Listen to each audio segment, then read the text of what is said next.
How long has y'all been married before she died? Only 19 days. I'm sorry you have to be here, Chris. I'm sorry all these people that are in the court have to be here. You and I spoke about this case, the legal side of it, and what can possibly happen. What are you asking Judge West to do today? I think the only thing that can be done is the maximum sentence. I think that's the only way that any kind of healing can be done. From just on my end and from the 1,000 lives that were affected by this senseless tragedy. Thank you, Chris. I'll pass it to Sharon. Any questions? No question. Thank you. You may call your next witness. State called Boston Carr. Go ahead. Thank you, Your Honor. Mr. Carr, would you identify yourself for the jury and tell us what you do for a living? I mean, for the judge, and tell us what you do for a living, please. My name is Boston Carr, and I live in Beaumont, Texas, and I work for Bierce Industrial, an industrial sales company. And how old are you, sir? I'm 22 years old. How did you find out that Camille had been killed? I was asleep, and my dad busted into my room, and it was about 4:30, 5 o'clock in the morning, and I remember waking up, and he just said, the girls got in an accident. My first thought was that they had to be okay. There was no way something like that could happen. And I immediately asked, are they okay? What hospital are they at? You know, what ER are they in? And all my dad could say was, they didn't make it. All I could say was no. Just no, no. And I jumped out of bed and I still just couldn't believe it. There's no way. And I got dressed as fast as I could and I ran downstairs and I didn't know what I could do. I thought there was something maybe I could do. And my dad just told me, he said, Bubba, there's nothing you can do. There's nowhere you can go. Can't do anything. And since this has happened, how's it affected you, Boston? I had begun building my life with Camille and my life plans and our life that we were building together and we had just begun to build together was just taking off. And the one thing that I thought I had done right in my life was deciding to marry Camille. And with that gone, I feel so lost in like this life that I was supposed to have has been taken away from me. I'm asking the same question that I asked Chris. What do you want to see happen here today? Full sentencing underneath the law, that's possible. And that's actually not enough, is it? Nothing can fix it. I don't believe it is. I understand. Thank you, Mr. Carr. I'll pass it to Sharon. No question. Thank you. I have no other witnesses to call in punishment, Your Honor. Thank you, Mr. Nichols. Mr. Young, do you have any witnesses? Yes, Your Honor. We call Salvador Gomez. All right, Mr. Gomez, if you'll just get them close over here, please. Now, when we were preparing for the trial, you've never been convicted of a felony anywhere, correct? That is correct. So you technically qualify for probation. Are you asking this court for probation? No, sir, I'm not. I don't think it's appropriate. I'm taking full responsibility for my actions. And that's why I don't think it's appropriate for me to even think about it. So when the probation officer included all that in the report about, that's nothing you asked for, that's just something they include. That is correct, yes. So I think the last thing is there anything you want to say to the families of Ms. Eisenhower this morning? Yes, I will. To the Eisenhower family, to the Marty family, Mr. Staggs, Mr. Carr, there's nothing that I can say, nothing that I can do to bring your loved ones back. Ever. The remorse and the shamefulness that I feel about this is unthinkable. Nothing that has happened to me compares to the destruction that I've caused in your lives. I've destroyed your lives. And nothing that my injuries, that doesn't even compare. I can't even fathom what y'all are going through. I really don't. And I've thought about this for over a year. And I just can't come up with a proper thing to say, but what I've said. I don't wish this upon even my worst enemies, because I know y'all are hurting beyond imagination. And like I said, I wish I could do something, but I can't. Have you asked for forgiveness from your personal Savior? Yes, I have. I ask for forgiveness for my Lord and Savior Jesus Christ, and I'll have my judgment day with him one day. Trust me, I've said it to myself a bunch of times, and I've said it to him too. Why didn't you kill me instead of them? I would have preferred that, but he did what he did. And I'm sorry. I'm very sorry. Pastor Rich. Thank you. Any questions, Mr. Nichols? Yes, Your Honor. Mr. Gomez, how many DWI convictions did you have before this night? 3. 2 here in Texas and 1 in Virginia, is that correct? That is correct. And on those occasions, you were put on probation? Yes, sir. And as part of probation for DWI, I'm sure they taught you the risk when you were wanting to get out and go speak to kids and teach them about drinking and driving. You wanted to show them that you don't think it could happen to you, but it happened to me. That was your words, correct? Yes, sir. It happened to you.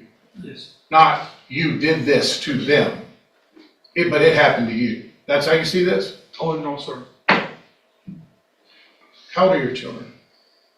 27, 21, 20, and 18. And if, God forbid, they were taken from you because of someone drunk, intoxicated driving, what would you be asking the judge to do?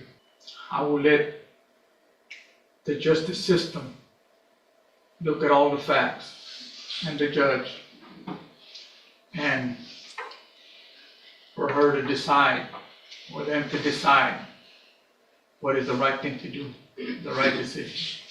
When you were taking shots at the strip club and stumbling over your chair, what was going through your mind at that point? Not a whole lot.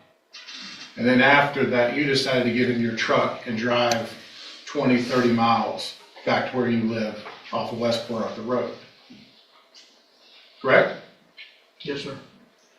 And your evening started at the taqueria in Port Arthur, Yes, sir. where you drank 8, 9 beers between 5:30 and 9:30. Is that accurate? Yes, sir, I think so. And you left the city of Port Arthur after having had 8 or 9 beers and drove the 30 minutes or so to a strip club in Beaumont. Is that accurate? Yes, sir. And for several more hours, you continued to drink. You took shots and you drank beers. Yes, sir. And then after about 12:30, 12:45 in the morning, you got in your truck to drive back to West Port Arthur Road. Yes, sir. And you're asking this court to give you some mercy for your choices. Sir, I'm asking the court to review the facts. And the judicial system, they can make the right decision on what they want to do, sir. I'm sure they can. Pass, please. Anything else, Mr. Young? One question. Mr. Nichols referred to your prior offenses for the misdemeanor of driving while intoxicated. When was the last one? In 2005. Pass it. Anything No other else? questions, Your Honor. All right, thank you. I understand there's times for mercy, there's times for compassion, Your Honor. But I think undeserved mercy to the guilty is further cruelty to the victims. And they've been through everyone's worst nightmare. 20 plus 20 is 40, and that's really not enough, but that is the maximum allowed under law, and that's what I'm asking you to do on behalf of the Marty family, the Eisenhower family, Christopher Staggs, Boston Carr, and their entire faith community. The one reason all these people, including the Gomez family, are here in this courtroom today is because of what he did, what he chose to do. And it is a tragedy up and down. And so I'm asking you to protect the citizens of Jefferson County from any chance that this could ever happen again from Mr. Yamez. Thank you, Your Honor. Thank you. I have a question, Mr. Nichols, with regard to deadly weapon finding. I'm looking at the indictment, and it doesn't read that there's a deadly weapon. Right, I don't believe it does, Your Honor. Okay. And it's not something I looked into. Is that something I can still find if the indictment doesn't say it? Yeah, I don't have an answer for that. Okay. Do y'all know? If it's not, if it's not in the indictment? The court would have to find, it is permissible without a request, without it being included in the indictment.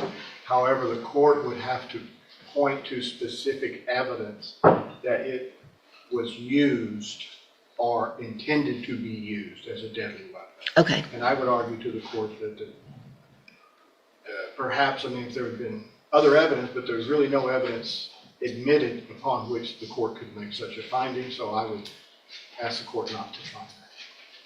But I will represent to the court as an officer of the court that it is not absolutely required that it be included. Okay. I really didn't think so. I just wanted to make sure. I would think I guess, Mr. Young, would you disagree with the information that is provided in the pre-sentence report that everyone has agreed that I review, that I could use that as far as, since I've taken judicial notice of that, the letters and everything else, that would be, would you have an objection of me using that if I were in fact to make a finding of a deadly weapon? Your Honor, I think the court can consider all evidence before the court, and if there is evidence that the court can point to that says this supports the finding of deadly weapon, obviously we can't contest that. Okay. First, I really do want to thank everybody for being here. We don't have full courtrooms like this. These, just as both of the attorneys said, these are some of the most difficult cases that any judge has to deal with for many reasons, obviously. Mr. Gomez, had you been in, well, I'm not sure that it would matter, but had you been in here and this was your first DWI, there might be some sense of what your attorney was asking for me, which is true. I mean, I have to detach myself from the emotional part, which is, it's impossible, but it's required, and I do the best I can to do that. And there are things about you and your life in the past that are good. There are things that the 3 prior DWIs should have taught you. Your age, you're 52 now, 53 now. You know, it's the 3 DWIs previously, even though they're older, and your age, it's not the establishment's fault. Did they violate the law? Absolutely. You're a grown man. Grown man. Got into a vehicle, and you know from your history, you know from your age, you know probably from telling your own children not to drink and drive, and trying to probably instill that in them, and you did it, and you did this. So at this time, in cause number 24, DCCR 1651, I'm going to find you entered your plea of guilty freely and voluntarily, find sufficient evidence to find you guilty, and at this time find you guilty of intoxication manslaughter with a vehicle. I'm going to sentence you to a term of 20 years in the Institutional Division of the Texas Department of Corrections. There will be an affirmative finding of a deadly weapon. I am basing that on all of the information that's presented in both the pre-sentence report, the attached reports from the officers, in addition to the letters from Mr. Stacks, who unfortunately had to drive up and see this in person, from what they had to use to identify these 2 precious young lives. that there's no way that there is any doubt that you used your vehicle in a manner capable of causing death, and that you in fact did that. In cause number 24, DCCR 1652, I'm also going to find sufficient evidence to find you guilty, and at this time find you guilty of intoxication manslaughter with a vehicle. Sentence you to a term of 20 years. There will also be a deadly finding in that case based on the same information and evidence that I used in the previous one. That sentence will run consecutively to cause number 24, DCCR 1651. In cause number 24, DCCR 1653, I'm also going to find that you entered your plea of guilty freely and voluntarily, find sufficient evidence to find you guilty, and at this time find you guilty of driving while intoxicated, third or more. Find those prior offenses true.